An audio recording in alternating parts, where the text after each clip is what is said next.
All political systems are based on intrigue, right? Like whether it's at a government or a corporation or a university, there's always intriguing going on. Yeah, Byzantium has been characterized by that, sort of stigmatized by that in modern scholarship as a den of vicious fighting by eunuchs and women behind the throne. So the question is the emperor managing to hold it together, in which case they tamp that down?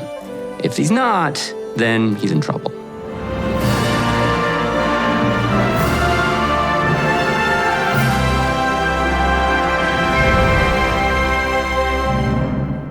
Most people know about the fall of the Roman Empire, and that's a kind of misnomer. It's only the western half of the Roman Empire that fell, like in the 5th century. The eastern half continued on for another 1,000 years, and that's what we're talking about here. So in the 11th century, the East Roman Empire, or what we call Byzantium, is the oldest state in existence by far, at least in the part of the world that the East Romans were aware of. In its imperial form, 1,000 years old. The East Roman Empire just at some point becomes the only Roman Empire around, and this is how it saw itself.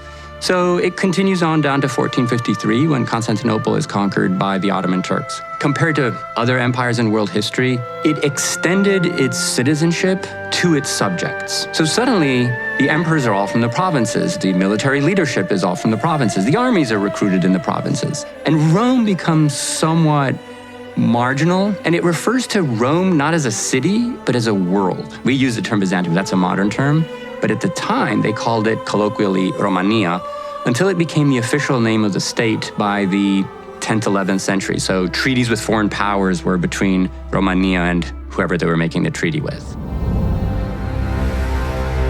One distinctive feature of the East Roman Empire is that its capital is in Constantinople. This is a city that was founded by the Emperor Constantine, but it was also named New Rome. Like it was officially designated as a kind of branch office of Rome in the East and functioned that way, and was eventually given like all of the legal rights and status and perks of a Rome, like a Senate and various offices that are associated with Rome. The East Roman world kind of needed a capital, a focal point of its own in order to prevent it from like breaking apart, where they could, put their resources into it and have a shared agenda.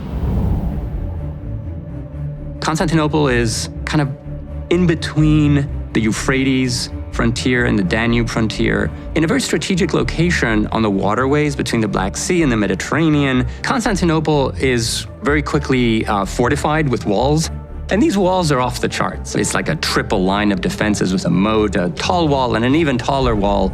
Medieval cities come in 3 categories. There's unwalled cities, there's walled cities, and there's Constantinople. But after a certain point, especially in the 5th century, when the Mediterranean does begin to host some hostile powers like the Vandals in North Africa, then Constantinople really needs to develop a fleet. And the fleet then becomes a very important part of imperial defense, especially when they outfit it with flamethrowers. Greek fire is what we call it. They called it liquid fire. So it's some kind of napalm type mixture, which when ignited and propelled onto like an enemy ship, it would continue to burn even on the surface of the water.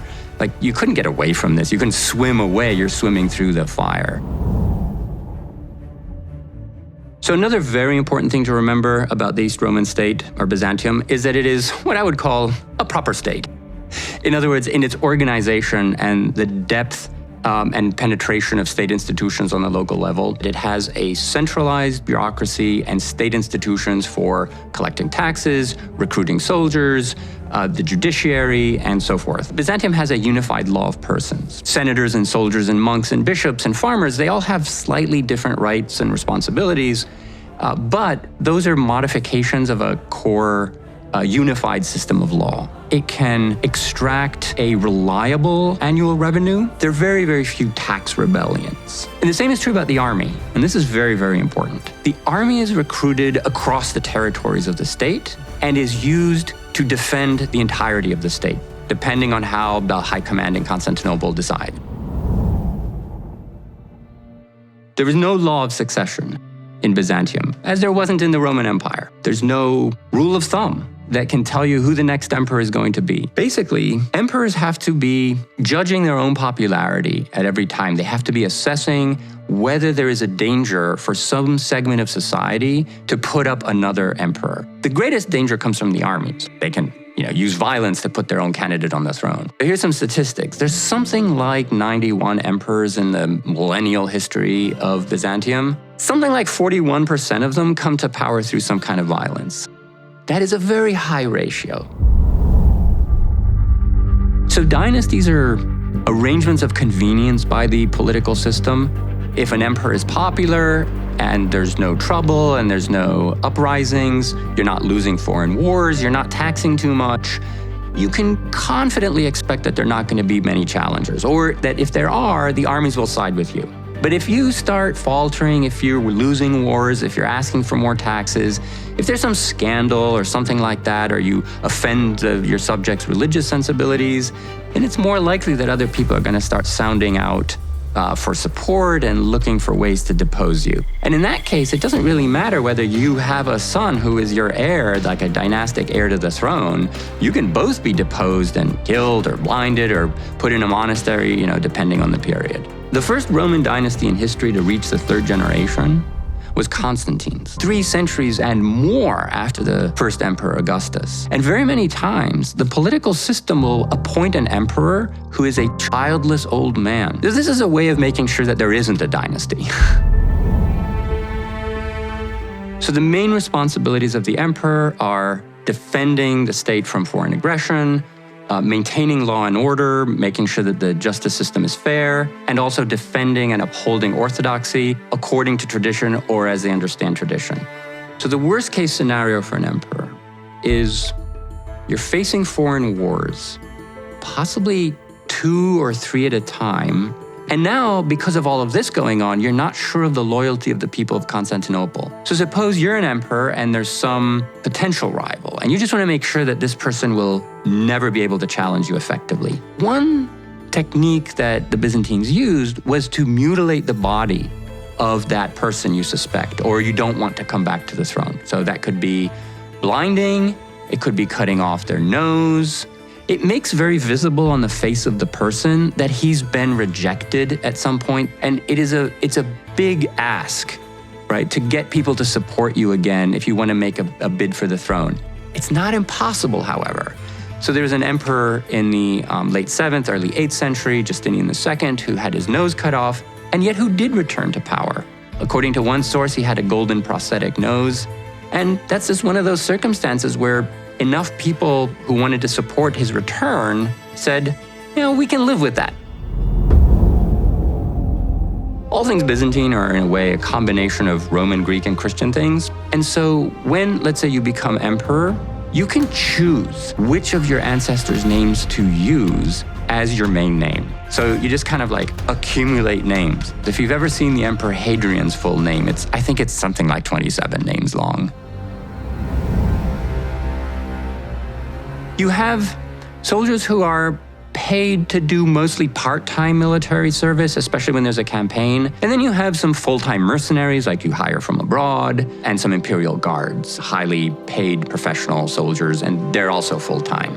After the late 10th century, we also have the Varangian Guard. This is a unit of 6,000 Scandinavians, and these are very unique. They're sort of understood to be a very distinctive unit that is not even supposed to assimilate to Roman way of life very well, because they're supposed to be more loyal to the emperor than to the polity at large. It's an instrument of war, but it's also something that can be turned against them. So every time an army in the provinces tends to get bigger and more powerful, through economic growth and more recruitment, you find emperors splitting it up into smaller units and assigning it to more generals. And then in the 8th century, they create the central mobile forces, the Tarmada, which are kept in Constantinople or around Constantinople. And the emperor uses these both as sort of elite striking forces against foreign enemies, but also to use as a counterweight to the armies in the provinces that are under the control of the generals.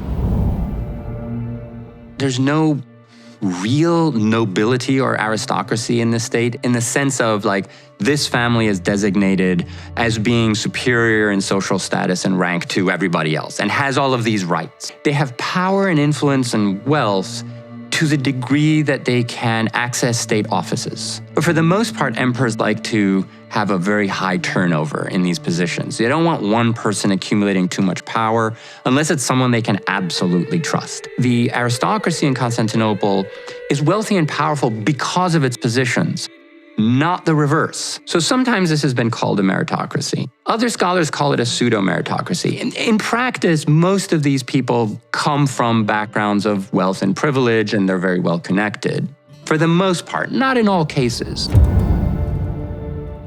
So in the later Byzantine period, the emperors devised a different way in order to reward and pay their top officials or members of their family if they appointed them to important posts. And this was to bundle together a bunch of tax units and to assign the revenues of those tax units to those people. This is called a pronoia system. So what happens is that we have a number of civil wars later on where they're fighting over who gets those allocations. From the emperor's point of view, the church is essentially another department of state. Emperors have a very strong say in who gets to be the patriarch. They can often veto candidates. The emperors tended to see themselves as the kinds of heads of the church. The clergy were obeying the laws and paying taxes and so forth. Since there is only one legal church in the East Roman state by law, in a sense, it is a very unifying presence in East Roman society. The armies march under the banners of the Virgin Mary or the saints, but at the same time, religion can also be a very divisive force in society. Emperors have to be very, very careful where they tread here. East Roman or Byzantine culture is, generally speaking, a combination of three cultural elements. It is Roman political power, law, and social organization, Christianity, especially in its Orthodox form, and Greek literature and language. So you mash those three things together and you get what we call Byzantium. The Byzantines are the ones who are preserving ancient Greek texts. They're the ones who have the New Testament in its original language, the church fathers and the church councils in the original language. And they're the ones who are living in a society that's governed by Roman law. Now, it's been translated from Latin into Greek, but it's still the same body of law. So they're very aware of these things, that if you're born in the Roman Empire, you're a Roman citizen, you are the heir to this very, very old and prestigious tradition. If you're its ruler, you consider yourself top dog in the world, like the most prestigious. You might not be the most powerful at any given moment. You're the heir to that very glorious legacy. This is a very, very old culture and very aware of it.